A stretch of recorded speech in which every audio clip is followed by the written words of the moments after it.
Feliz sábado. Feliz sábado. É uma alegria para mim estar aqui com vocês de novo, né? Compartilhando um pouco da palavra de Deus. E eu vou cobrar, né?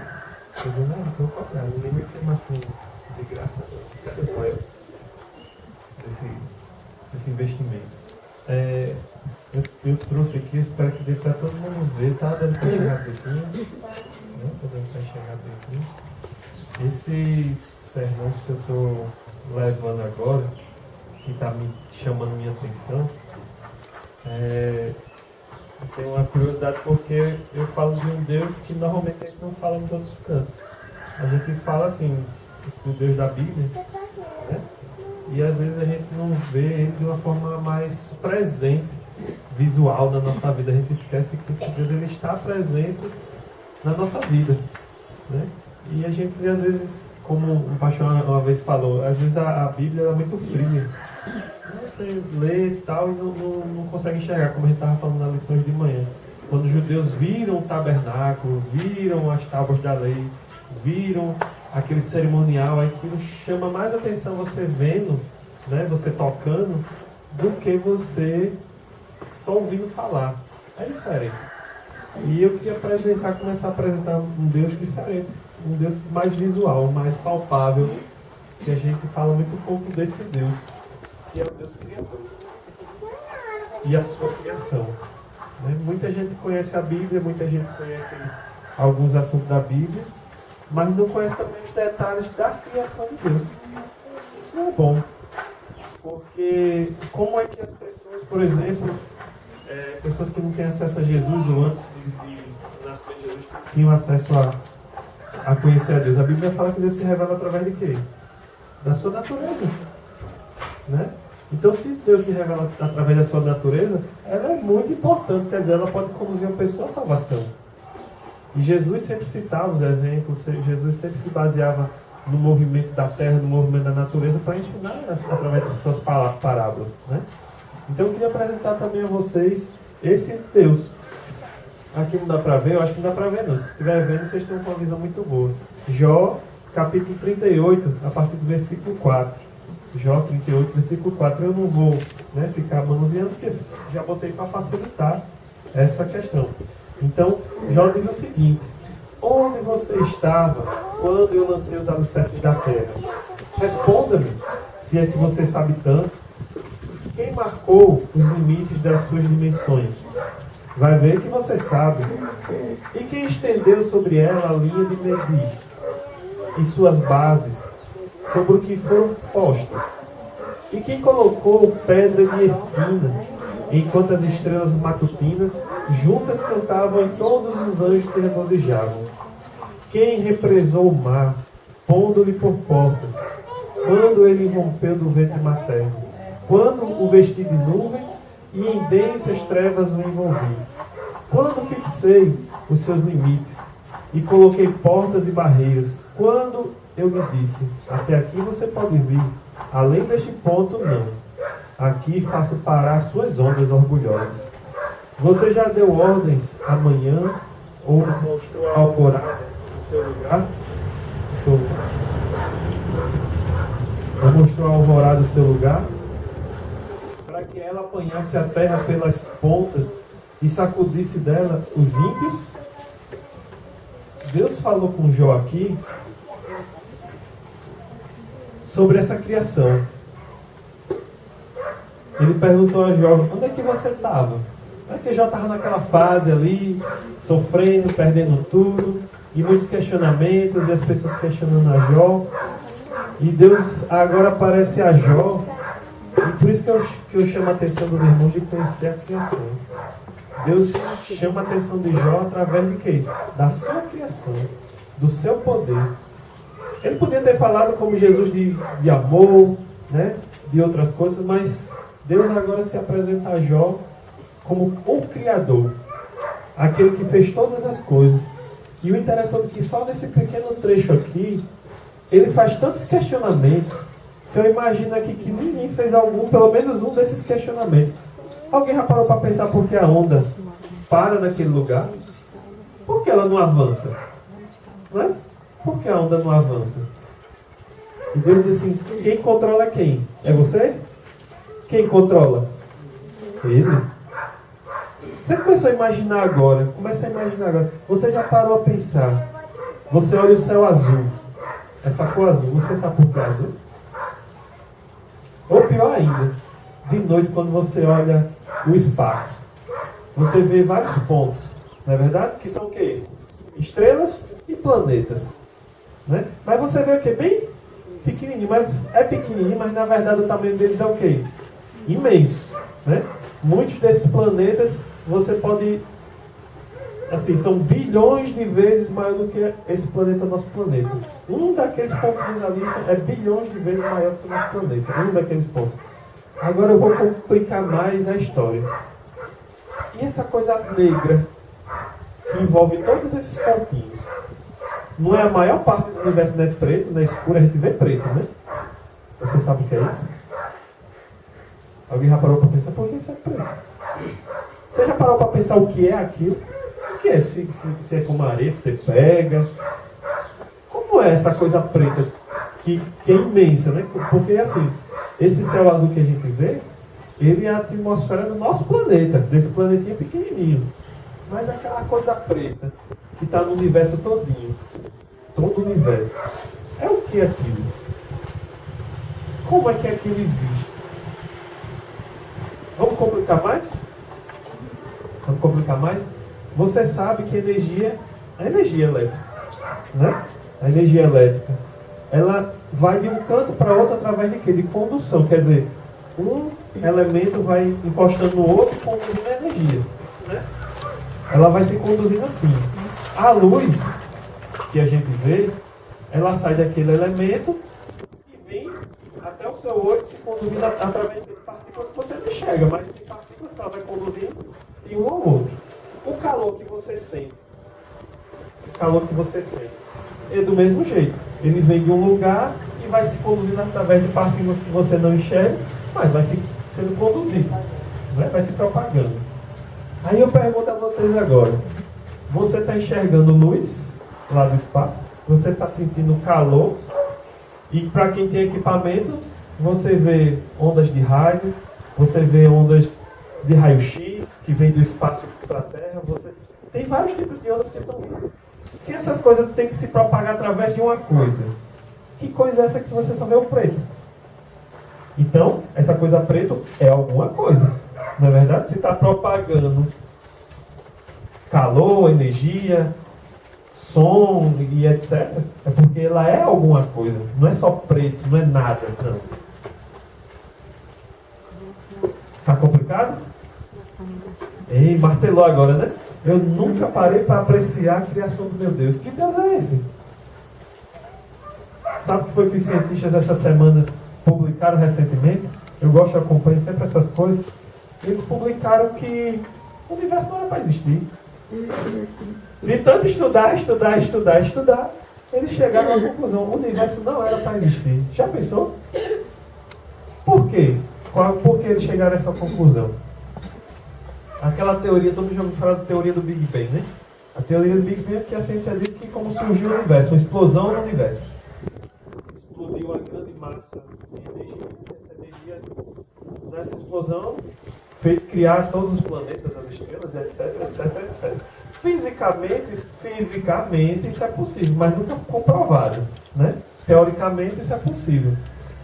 Possível assim, de uma explosão gerar elementos químicos. Mas só que para ter essa explosão precisa de uma força na explosão. Aí é onde morre o negócio. Como é difícil. Já é difícil você provar o Big Bang em si, né? A sequência. E antes da explosão, quem é que botou a força para explodir? Né? Alguém tem que explodir o negócio. Quem fez a massa para que ela explodisse? Né? Quem preparou a bomba? Quem tocou fogo na bomba para explodir? Né? Então esse cientista não sabe. Aí, nessa explosão, acontece. Você sabe que aqui existe o quê? Oxigênio, né, que a gente respira, tem hidrogênio, tem gás carbônico, todo mundo fala, né, emissão de gás carbônico, dos motores a combustão e tal, né, todo mundo fala isso de queimadas. Tem vários elementos químicos ao nosso redor, vários, né? E só que eles chamam, isso se chama, na física chama de quê? Matéria. Só que no universo existe outra coisa chamada antimatéria. É o contrário da matéria. E na física, na química, você sabe que quando você pega uma coisa positiva e mistura com a negativa, ela que se anula. Se anula. Você pega uma positiva, junta com a negativa, que é a antimatéria, ela se anula. Então, quer dizer, o oxigênio que era gerado, o antioxigênio era para destruir o oxigênio, e vice-versa. E o hidrogênio. Então, os cientistas viram que quando teve essa modificação, essa explosão, foi gerada tanta matéria quanto antimatéria. Então, era para ter se anulado. Aí eles viram, era para ter. Não existe universo. Existe ou não existe? Aí Deus diz aqui para Abraão, ou para Jó: quem foi que mediu? Quem foi que calculou? Ele está dizendo aqui, quem foi que calculou toda essa estrutura? Quem foi você? Ele está perguntando. Quem é que manda em todas as coisas? Quem é que sustenta todas as coisas? Quem?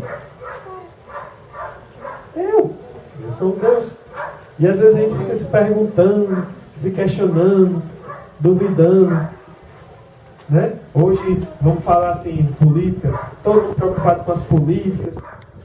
Quem é que governa todas as coisas? É Temer? É Dilma? É Lula?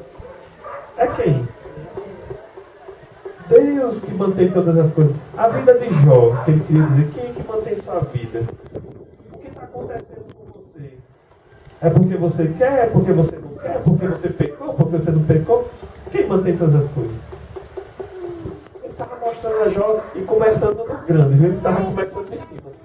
Eu que fiz todas as coisas. Para vocês terem uma ideia, o universo ele é composto de, fisicamente falando, né? Ele tem algumas constantes. O que é constante? São cálculos, né? Que estruturam o universo.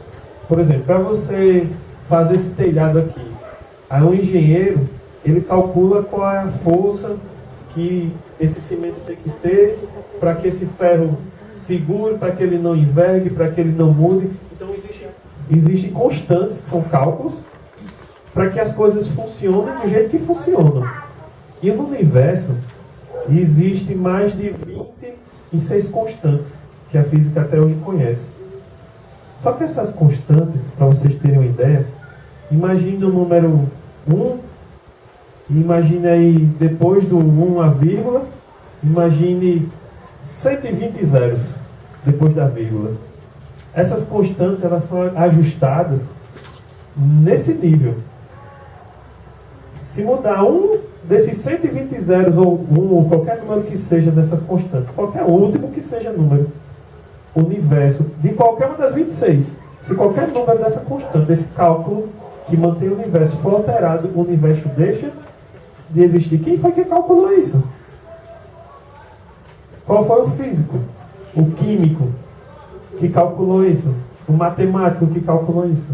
Você sabe qual a probabilidade estatística entre existir um Deus criador e entre existir o universo por acaso?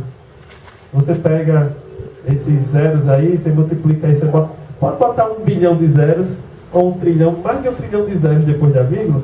Essa é a probabilidade entre o universo surgir por acaso e existir um criador, a diferença. Que é mais fácil existir um criador matematicamente falando. Estou falando biblicamente, não, estou falando matemática. Se você for calcular matematicamente, é trilhões de vezes maior a probabilidade de existir um criador do que o universo ter sido criado só, aparecer do nada, como a ciência fala. Então, por que a gente não conhece esse Deus? Por que eu não conheço esse Deus? Por que você não conhece esse Deus? Esse Deus que se revela dessa forma que você pode pegar, que você pode ver, que você pode sentir esse vento, sentir o calor.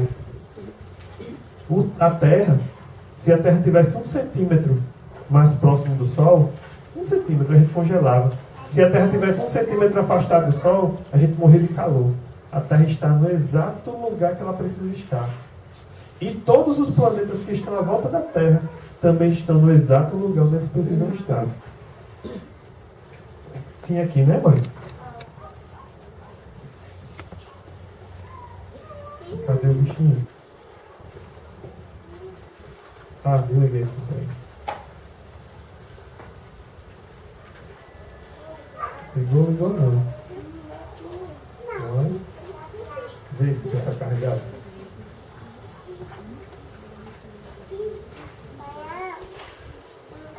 Eita, você vai ter que ficar aí sentado bem, né? Vai ter que ficar, né? Pronto. Esse aqui eu trouxe para vocês. Eu gosto muito daquela. Eu não sei se tem gente aqui da minha idade. Provavelmente tem gente mais velha do que eu, porque eu sou bem novinho. Mas alguém já assistiu o Jornada nas Estrelas, né? Jornada das Estrelas. Né? O universo, a fronteira final.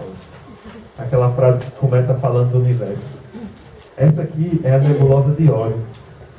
É uma constelação, né, que é citada na Bíblia, né? A Bíblia fala, os escritos falam que Deus vai vir através dessa nebulosa. E é interessante que ela, diferente de outras nebulosas, diferente de outras constelações, ela tem se movimentado.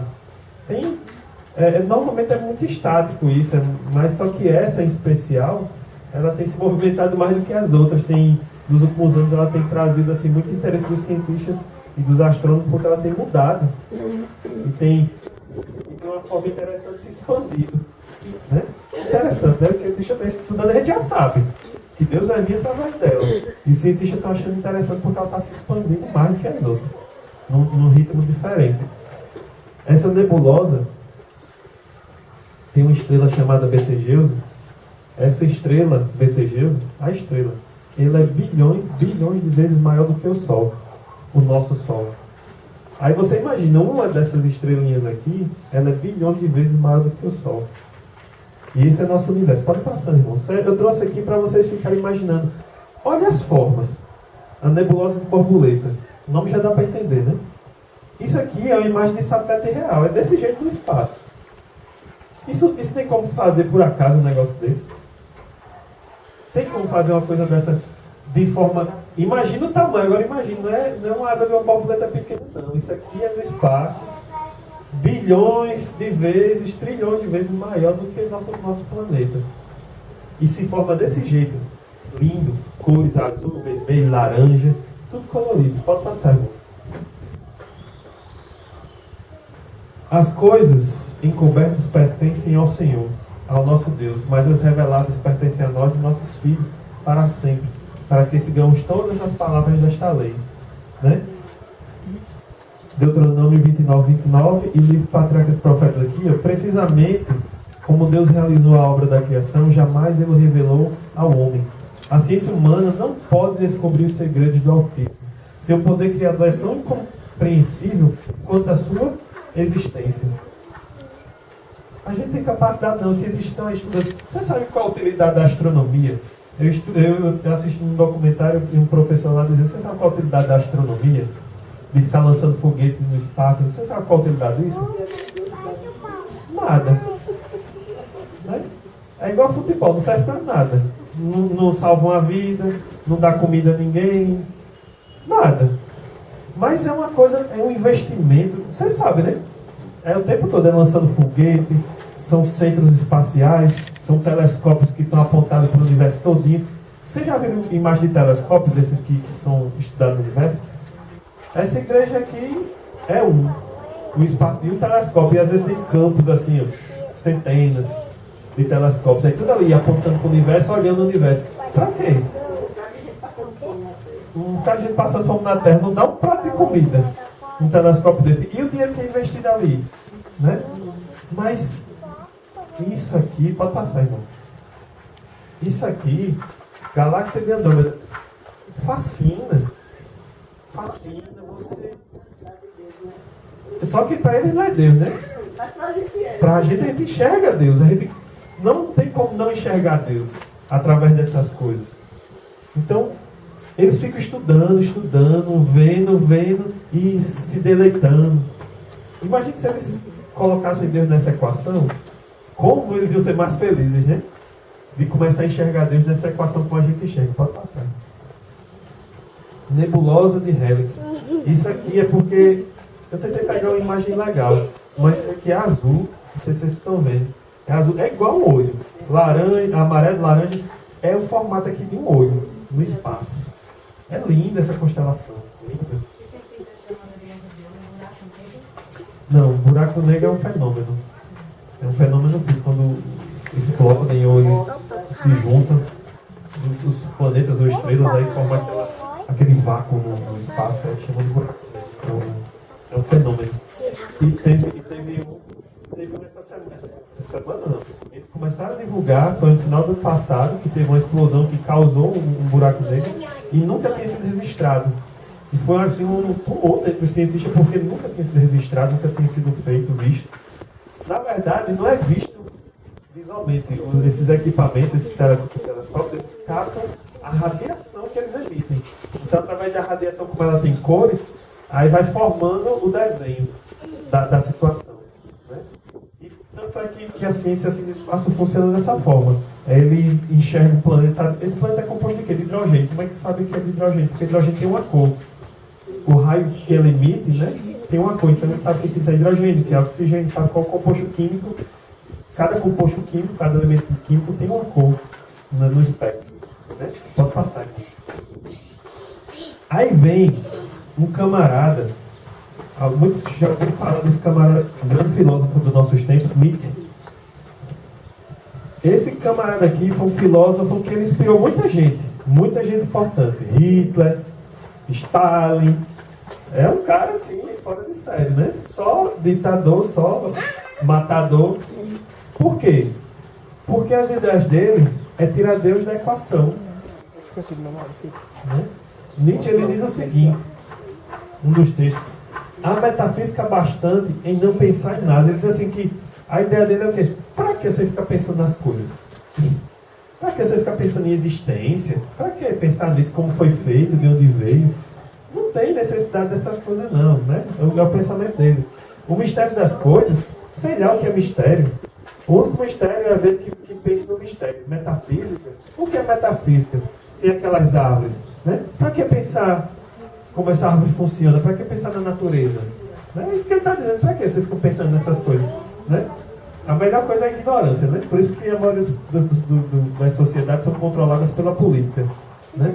Porque uma sociedade ignorante, você é dominado, né? Então, o pensamento dele era isso. Tanto é que o que foi que Hitler fez? Dominou o pensamento de uma sociedade de tal forma que mataram outra, né? E o ser humano chega a esses pontos, esses extremos de a dominação, dependendo do tipo de dominação que você se deixa levar, você pode fazer qualquer coisa, né? E assim, ele vai dizendo, né? Ele diz aqui, ó: e elas não terem sentido nenhum íntimo, não acreditam em Deus, porque nunca ouvi. Se ele quisesse que eu acreditasse nele, sem dúvida que viria falar comigo. Ele é irônico, né? É irônico, é abusado ele. Ele é muito abusadinho. E morreu ruim também, não foi muita boa morte dele, não. Mas assim, no final, já perto de morrer, ele começou a sentir diferente, viu que a vida não era tão seca como ele fala, né? Ele sentiu que precisava de mais coisas, que outras coisas tinham mais importância do que esses pensamentos filosóficos que ele pregava aí para o pastor. Mas é isso que nossa filosofia, as ciências sociais pregam, né? Porque esse aqui é um dos maiores pensadores. Então, nas universidades aí, ele é o rei, né? Então, são classes e classes sendo formadas todos os anos de pessoas que creem no que esse homem fala e outros similares a ele, né? Então, quantas e quantas pessoas aí não estão sendo doutrinadas a deixar Deus de lado, botar Deus de lado, a não se questionar por que aquela flor, aquela árvore ali é amarela. Ora, o que é que a teoria da evolução fala? O mais forte vence o mais fraco. Então, qual a necessidade da beleza? Influencia eu ser... Se eu for bonito, é mais importante eu ser bonito ou ser mais forte? Para eu vencer o irmão numa briga. Não é? Então, a teoria da evolução diz o quê? Que o mais forte é que vence. Então, por que tudo é tão bonito? Por que as flores têm tanta variedade? Por que as borboletas, os insetos? Porque a vida é tão cheia de cores. É bonito assim porque quem fez gosta de se amostrar, né? Não é verdade? Se eu sei fazer um negócio, eu vou fazer feio? Eu vou fazer o quê? Bonito. E quem fez é amostrado, viu? Porque é bonito.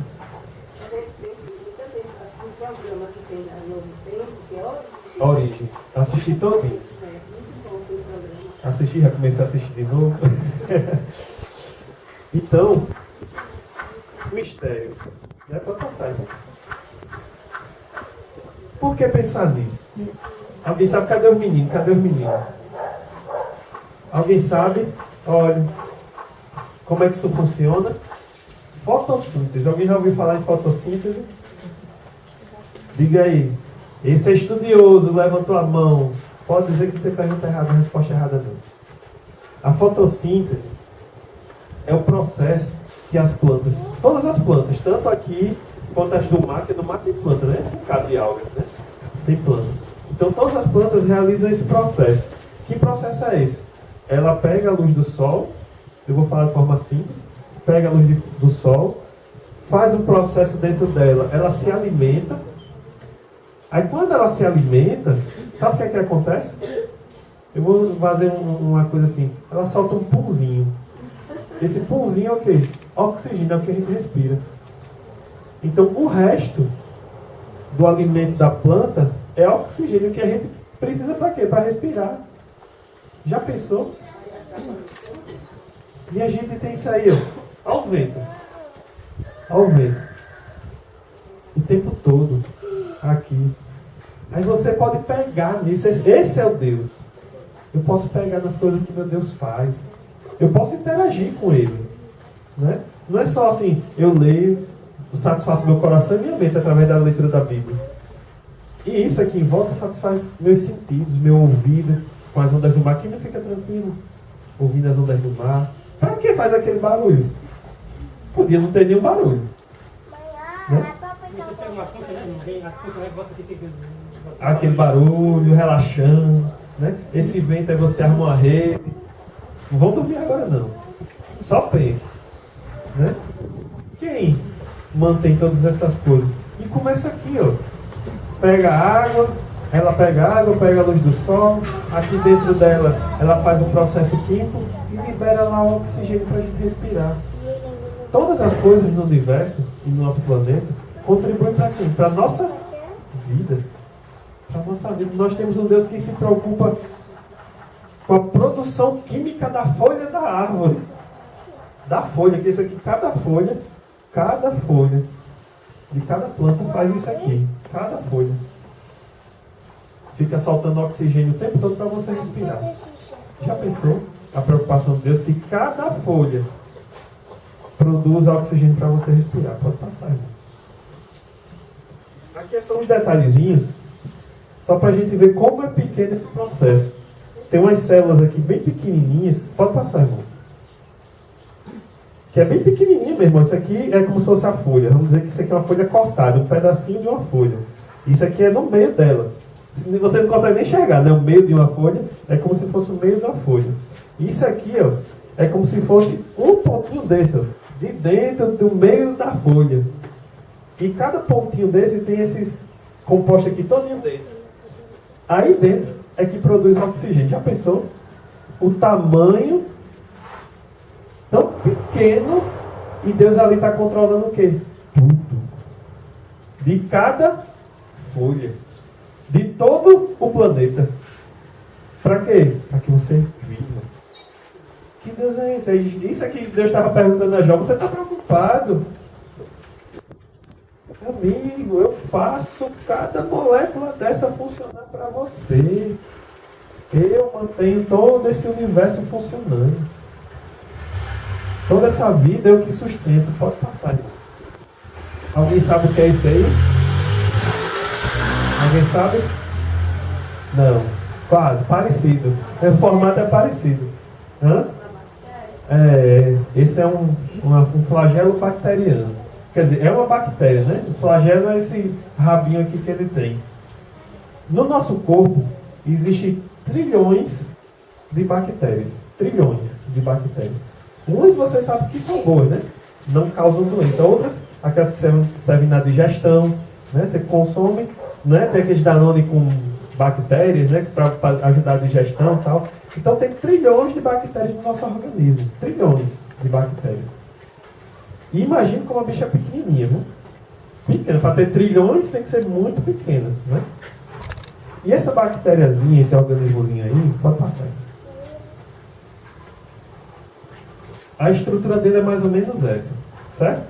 Aqui dentro é o núcleo dela, aí tem algumas camadas, tem um flagelo aqui no cantinho. Dentro desse núcleo aqui, dentro dele, é transformado energia, né? Porque ele absorve elementos do seu corpo e transforma em energia, para ele mesmo se locomover. Pode passar, irmão.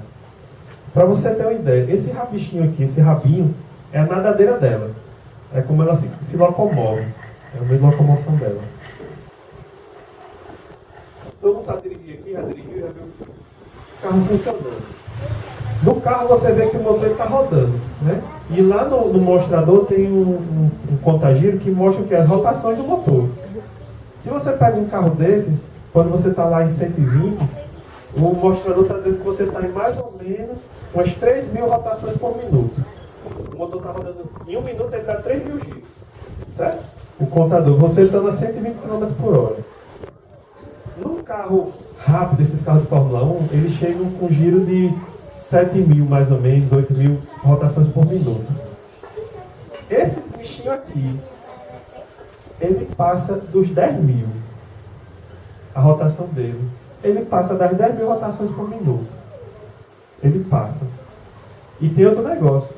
Ele está indo, né? 10.000 rotações por minuto. Se ele quiser dar ré, não precisa ele reduzir marcha nem nada não. Ele dá ré.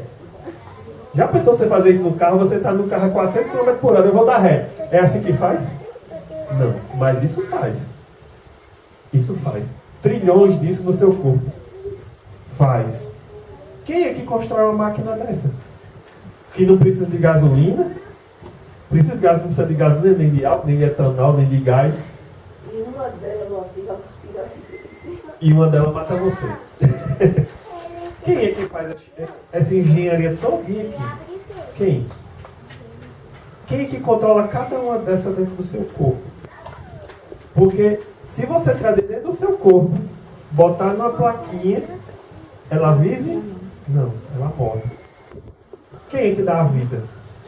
Até hoje, nenhum laboratório deu ainda. Vida não. Você pode montar, né? Tem máquinas moleculares que você vai montando ali a molécula e tal. Mas dali a ter vida, é uma distância grande. E vida vem de quem? A ciência nunca vai fazer isso, irmão. Nunca vai criar vida. Pode criar os órgãos todos do corpo humano, como já estão criando aí órgãos. Vida? Como é que isso funciona? Ora, não tem hidrogênio aí fora, porque isso tudo é elementos químicos, né? Que vão trabalhando. Não tem todos eles aí fora? Tem todos os elementos químicos. E por que quando você junta não dá certo? Porque quando o homem faz não dá certo? Não tem vida. Vida que vem de Deus. Pode passar. Esse aqui é a nossa. É a nossa célula. Essa célula aqui, complexo de Golgi, ela é a nossa célula que produz a nossa energia, que produz o nosso sustento. São células, nós temos trilhões de células assim também no nosso corpo. Agora, veja como ela é complexa, a nossa, né? Que nos dá vida, que nos mantém vivo. Aquela, eu mostrei da bactéria ali, como é simples, né? Dentro dela, mas dá vida à bactéria do mesmo jeito. Aí veja a diferença. A nossa, para nos manter, ela é complexa. A da bactéria é simples, mas produz energia do mesmo jeito que a da gente. O que é mais complicado? Uma coisa simples fazer o que uma coisa complexa faz? Ou uma coisa complexa fazer o que a simples faz? Mais difícil é simples fazer o que a complexa faz, né? Então, quem é que constrói todas essas coisas? Que uma complexa produz energia, uma simples também produz energia. Mas só que aqui, como é para o nosso organismo, aí aqui tem o nosso DNA, né? Tem vários outros mecanismos. As defesas do nosso organismo são produzidas aqui, né? Quando o nosso corpo está sendo atacado pelas bactérias, aí aqui dentro dessa célula ele começa a produzir aquelas antibactérias, né? Então, essa daqui, lógico, ela tem muito mais trabalho. Mas veja só, nosso corpo todinho é trabalhado o tempo todo, a gente nem dá para isso. Para os trilhões de bactérias de complexos de Golgi que estão lá, ó, circulando no nosso sangue, fazendo você respirar, fazendo seu coração bater, fazendo as ligações nervosas do seu organismo. Você pensa, quando você mexe o dedo assim, você está pensando, não, eu estou mexendo o dedo. É interessante que quando você está dirigindo, você está pensando, eu vou passar primeiro, vou passar segundo, eu vou passar. Você está pensando nisso? Você vai passando, né? Mas você para pensar nisso. Quem está mexendo seu pé aí, irmão? É você? Você está conscientemente fazendo isso? Não. Quem é que está cuidando do seu corpo? Quem é que está fazendo funcionar? Quem que está fazendo seu impulso nervoso trabalhar na sua perna para a sua perna se mexer? É você? Você está nem pensando nisso. Você está tentando imaginar o que eu estou falando. Né? Mas a gente é assim, nosso corpo é assim o tempo todo trabalhando, a gente nem para isso a gente para agradecer a Deus, ou reconhecer esse Deus criador e mantenedor que pode passar, que controla todas essas coisas. Então, só detalhando como as coisas funcionam, né? A gente tem o corpo, os sistemas, né? Sistema cardíaco, respiratório, lá vai a divisão, aí vai dividindo os órgãos, aí os tecidos, né? As fibras musculares. Nós temos as células, as moléculas e os átomos. Como isso é interessante, o átomo. A gente aprende na escola, mais ou menos, né? Que os átomos são formados assim, né? Algumas bolas e tal. Isso é bem pequeno, né? No nosso corpo. Mas esse espaço aqui do átomo pode passar. Esse espaço aí do átomo, ele diminuindo aqui, ó. Vem o átomo, aí dentro do átomo tem um núcleo, aí dentro do núcleo já tem outros elementos que eles estão descobrindo ainda. E quanto mais eles diminuem o tamanho, eu acho isso interessante demais. Quanto mais eles diminuem, tende para quê? Para o infinito. E do jeito que é para cima, é para baixo. Quanto mais você aumenta, vai para onde? Para o infinito. Quanto mais você diminui, vai para o infinito. Teoricamente a gente não era para existir, né? Ora, se a gente é composto por a maior parte de nada, não é isso? A gente é composto pela maior parte de nada. É como eu falei do universo. A maior parte do universo é composta pelo quê? Pela aquela coisa preta. E a gente, por exemplo, se você tem um átomo, se essa é a parte sólida, e essa todinha é a parte que não tem nada, então a maior parte da gente é de nada. Mas você está vendo um corpo. Todo mundo está enxergando o corpo, como o universo. Você vê as estrelas. Quem é que mantém todas essas coisas? Foi o que Deus perguntou a Jó. Quem? Não sei se vocês vão ver aquele estudo que mostra a assinatura de Deus no DNA humano. Né? Quando eles têm DNA, fazem os cálculos na letra, né? Formam o nome de Deus, que no caso seria a fé. Quando você vai ver, estudar de verdade, pode passar. Aí você não tem como não enxergar isso. Isso aqui, pronto, ele está falando o futuro, né? Indo para o futuro. Até aqui eles chegaram. Esse é o menor tamanho de partículas que eles já descobriram. Mas já faz tanto tempo que eles descobrem, né? Quando a ciência passa, descobre uma partícula menor. Vai passando o tempo, eles descobrem uma partícula menor. Pode passar. Tanto é que eles construíram esse negócio aqui. Esse aqui é chamado de acelerador de partículas. Alguém já ouviu falar dele? O acelerador de partícula, ele é um equipamento pequeno. Vocês estão vendo aqui, ó? Essa roda branca aqui é o bichinho. Ele tem 27 quilômetros. Tá vendo aqui? Isso aqui é o aeroporto. Tá vendo aqui o aeroporto? Esse equipamento tem 27 quilômetros. Sabe para que eles fizeram isso? Só para jogar uma molécula de átomo e uma bater na outra. Ele dá uma volta aqui assim e bate. Pum! Quando bate, ele causa explosão, né? Que é a fusão nuclear. Porque quando causa essa explosão, eles começam a ver o que sobrou de partícula, o que foi que aconteceu com a explosão. Então, através daí é que eles começam a enxergar essas pequenas partículas e querem entender como é que isso surgiu. Por isso que tem a teoria do Big Bang, né? De uma explosão, de uma partícula, surgir outras partículas. Né? Pode passar aqui.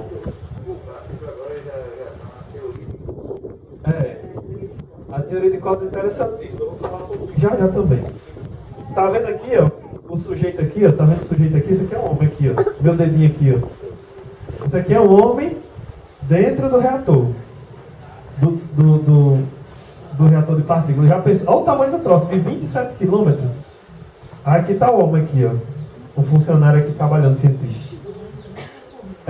Aí imagina esse troço dessa largura todinha. Quanto não custou? Quanto não custou? matou a fome de muita gente, né? Nada, né? Pode passar, irmão. Olha aí o Deus. Isso aí vai, aí o átomo vai correndo aqui por dentro, pode passar. Isso aqui é quando causa a explosão, né? Aí você começa a identificar o que foi que está liberando, quais energias estão sendo liberadas na explosão. Então as cores, eles vão captando pela cor para ver o que foi que aconteceu, pode passar. Aí eles viram, chegaram a essa conclusão aqui, que é o que eu vou falar, que o irmão falou da teoria de cordas. Eles viram que os átomos, a estrutura do átomo, não é como a gente estuda na ciência, aquelas bolinhas unidas. Elas têm deformações, nuvens, né? E elas trabalham, porque assim, vocês, a gente enxerga 3 dimensões, né? Altura, largura e profundidade, é o que a gente enxerga. E eles descobriram que isso aqui, os átomos, como eles se comportam, tem 11 dimensões. Eles não tem nem como a gente conseguir entender como é que funcionam as dimensões, que a gente só conhece 3. Aí imagina aí, a gente enxerga 3, a gente só consegue entender 3 dimensões, altura, largura e profundidade. Aí eles descobriram que os átomos trabalham em 11. Aí a teoria de cordas diz o seguinte, que existem multiversos. A gente está num universo, e como existe essa variedade de ondulações, de dimensões, aí eles imaginam que existe para mais de 200 multiversos. É como se nós existíssemos 200 vezes, 200 universos, mas você repetidamente. Deu para entender o negócio? Como é complicado? Por causa disso, viu? Eles começaram a estudar e viram esse comportamento do átomo, e eles creem, e tem um cálculo na física, que você calcula quantos multiversos podem existir e tal, tem toda uma teoria aí. É complicado. Aí vai mexer com a questão do aí você não acredita em Deus, mas você acredita que existem milhões de universos, você está repetido pelo universo várias vezes, né? Não é nem reencarnação, é física, esse é um negócio, não é espiritual não, irmão, é um negócio físico, eles creem que a gente existe fisicamente.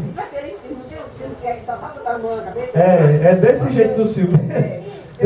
Aí no filme você no multiverso você é médico, em outro multiverso você é professor, no outro multiverso você é um assassino, né? É as teorias do multiverso, mas Deus não existe não, né? Deus, essa coisa de gente que não tem criatividade. Eles têm criatividade, um bocado, né? Para imaginar esse negócio todinho de multiverso. Mas pode passar. 1 Coríntios capítulo 1, versículo 18. Pois a mensagem da cruz é loucura para os que estão perecendo, mas para nós que estamos sendo salvos é o poder de Deus. Pois está escrito, destruirei a sabedoria dos sábios e rejeitarei a inteligência dos inteligentes. Onde está o sábio? Onde está o erudito? Onde está o questionador dessa era? Acaso não tornou Deus loucura a sabedoria desse mundo? Visto que na sabedoria de Deus o mundo não conheceu por meio da sabedoria humana, agradou a Deus salvar aqueles que creem por meio da loucura da pregação. Os judeus pedem sinais miraculosos e os gregos procuram sabedoria. Nós, porém, pregamos a Cristo crucificado, o qual de fato é escândalo para os judeus e loucura para os gentios. Mas para os que foram chamados, tanto judeus como gregos, Cristo é o poder de Deus e a sabedoria de Deus. Porque a loucura de Deus é mais sábia do que a sabedoria humana, e a fraqueza de Deus é mais forte do que a força do homem. Né? Aí tem umas pessoas que chegam assim. Aí tem a foto assim. E esse Deus se revela através disso, de todas essas coisas funcionando, todas essas coisas existindo, que não era para existir, né? Segundo a ciência não era para existir, e existem, funcionam, e a gente vive, respira, cheira, sente calor, sente frio, né? Uma criança nasce o tempo todo, a vida, né, o tempo todo ela está mudando, os oceanos, as estrelas, tudo no seu perfeito harmonia. E para as pessoas, né, o que a gente faz aqui é loucura. Ora, você crê num Deus? Como é que pode? Você crê num homem que porque ele morreu vai lhe salvar, vai restaurar a sua vida? Mas é isso que ele quer mostrar para a gente. Eu sou esse Deus que restaura a vida através do sacrifício do seu filho. Eu sou aquele que mantém seu corpo funcionando. Eu sou aquele que mantém toda a sua existência, esse ar que você respira. Esse é o Deus que quer se apresentar para a gente. E Ele salva, e muitas pessoas foram salvas crendo nisso. Crendo em tudo isso que está à nossa volta. Todo esse funcionamento, toda essa máquina funcionando. Pode passar. Não se engane, 1 Coríntios 3,18. Não se engane. Se algum de vocês pensa que é sábio, segundo os padrões dessa era, deve tornar-se louco, para que se torne sábio. Porque a sabedoria desse mundo é loucura aos olhos de Deus, pois está escrito: Ele apanha os sábios na astúcia deles. E também o Senhor conhece os pensamentos dos sábios e sabe como são fúteis. Né? Eu estava pensando esses dias, na verdade tudo é desculpa, né? As pessoas inventam coisas mirabolantes como esse multiverso para escapar de quem? De Deus, para fugir de Deus. Mas não tem como você não reconhecer a Deus. Ele se apresenta, e por isso que ele diz que é loucura dos outros que é loucura, né? E Paulo diz, eu não sei nem se está aqui, pode passar, não sei se eu botei aqui, mas Paulo diz assim, que nem o homem é indesculpável diante de Deus, por não aceitar as obras de suas mãos, porque você, vendo a natureza, você tem que aceitar a Deus. E conhecendo a Cristo e o sacrifício dele, ainda mais. Aí é que você se entrega, você se envolve, né? Conhecendo a Cristo, conhecendo o sacrifício de Cristo. Então nenhum homem, Paulo diz, nenhum homem é indesculpável diante de Deus, está em Romanos. João capítulo 3,16. Depois que você conhece todas as coisas, depois que você conhece esse Deus Criador, esse versículo não faz diferença. Eu já li esse versículo várias vezes, no Desbravador a gente fala e repete várias vezes. Mas quando você começa a enxergar esse Deus Criador, como Ele é grande, como Ele é poderoso, aí Ele pega e entrega o Filho dele para morrer por mim e por você. Faz diferença, não faz esse versículo? Você enxergando nesse ponto de vista? Como é diferente você imaginar o infinito do universo, você imaginar a complexidade do universo, você imaginar a complexidade do seu corpo funcionando, aí você vê esse Deus todo-poderoso entregou o Filho dele para morrer por mim. Que como a gente viu na lição, antes da gente aceitar, nós ainda sendo pecadores, Ele se entregou por nós. Ele estabeleceu o plano da salvação. Ele veio a mim e a você, como Salomão diz, ele inclina os ouvidos para nos ouvir. Que Deus é esse? Que amor é esse? Um amor tão grande que entregou um filho. Para quem? Para esse povo pecador, rebelde, teimoso, né? Mas é um amor tão grande. E depois que eu vi, comecei a pensar desse jeito, esse versículo, você vê de outra forma. Toca a gente de outra forma. Então que nós possamos ser tocados por esse Deus. Esse Deus que existe, que a gente vê, que a gente sente, né? A gente pega, que interage. Você sabia, sério, você sabia que a terra, você, o contato do seu pé com a terra, interage quimicamente com você? Interage. Ele dá paz, ele dá tranquilidade. Tem terapias em centros terapêuticos que a terapia dá na terra, de pé descalço, porque ela interage com a química do seu corpo, para que você tenha mais tranquilidade, mais... Meu pai, ele passou para um amigo, o remédio que ele passou para ele fazer umas bolinhas e para o século XX, ele fizesse as bolinhas e mais uma bolinha para reconstituir a flora intestinal dele. Isso é nojento, mas tem um filtro que eles fazem, é carinho o filtro. E ele repõe, porque isso é a reposição de elementos, que a água perde, quando a água vai passando pelo rio, ela vai se perdendo a química, né? E vai tendo os tratamentos aí nessas estações de tratamento, a água que a gente bebe, ela perde muito elemento químico. E você fazendo isso, esse filtro, ele repõe esses elementos na água. Né? Não é filtro de filtrar sujeira não, porque tem esses filtros que a gente compra normalmente, é filtro de filtrar sujeira. Esse filtro não, ele repõe esses elementos que a água perde na sua origem. Se você fosse beber uma água da fonte, da origem, ela é cheia de elementos químicos. E no seu caminho ela se perde. Esse tipo de filtro ele repõe. Agora sim, é um filtro de R$ 2.000, né? Não é todo mundo que tem condição de comprar, lá em Natal vende. Mas é melhor comer bolinha de barro. É melhor comer bolinha de barro, é mais barato. É.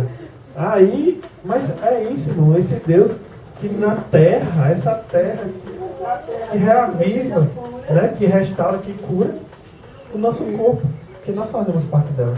Então que nós possamos meditar nisso, né?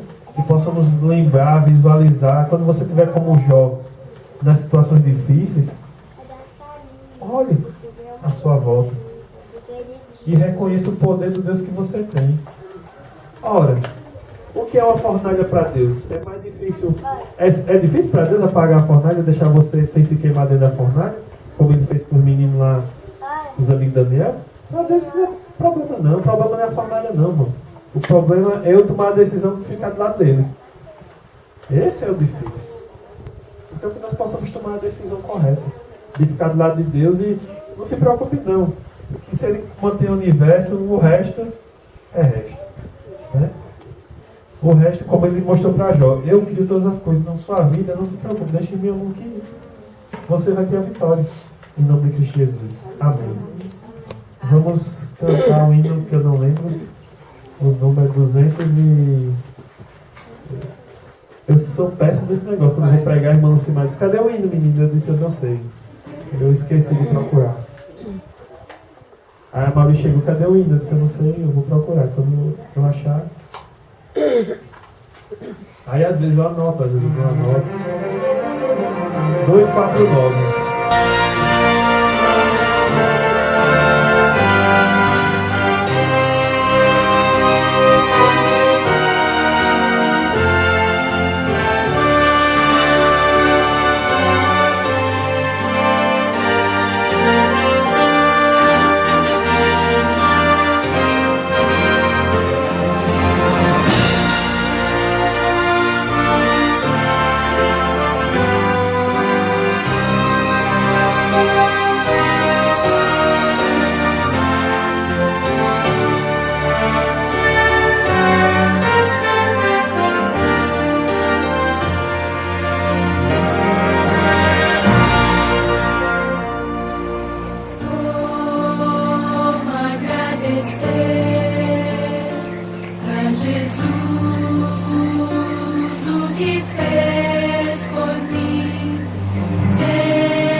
Oremos.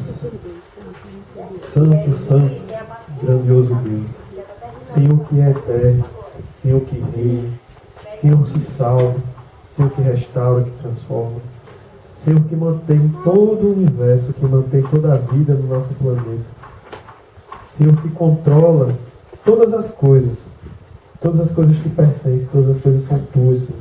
Tu criaste todas as coisas. Nos ajuda, Senhor, a enxergar o Teu poder, Senhor. Nos ajuda a enxergar a Tua presença em nossa vida e em nosso meio. Nos ajuda, Senhor, a aceitar a salvação através de Cristo Jesus. Nos ajuda, Senhor, a aceitar o perdão que o Senhor nos oferece. Ó Pai querido, transforma nossas vidas, Senhor. Abre nossos olhos, abre nosso entendimento. Que possamos, Senhor, ser luz nesse mundo. Que possamos levar todo esse amor, toda essa grandiosidade, todo esse eterno poder, Senhor. Que possamos levar outras pessoas. Que possamos mostrar, Senhor, a Tua grandiosidade a outras pessoas. Que possamos mostrar esse amor que derramou, que entregou o Seu único Filho para nos salvar, para nos redimir dos nossos pecados. Ó Pai, transforma nossas vidas, Senhor. Dá-nos força para enfrentar a dificuldade do dia a dia. Dá-nos força, Senhor, para seguir em frente na Tua direção, Senhor. Nos ajuda a levantar sempre, Senhor. Guia-nos, transforma, nos restaura. E Te agradecemos, Senhor, por tudo. Tudo isso Te pedimos, Te agradecemos em nome do Senhor Jesus. Amém.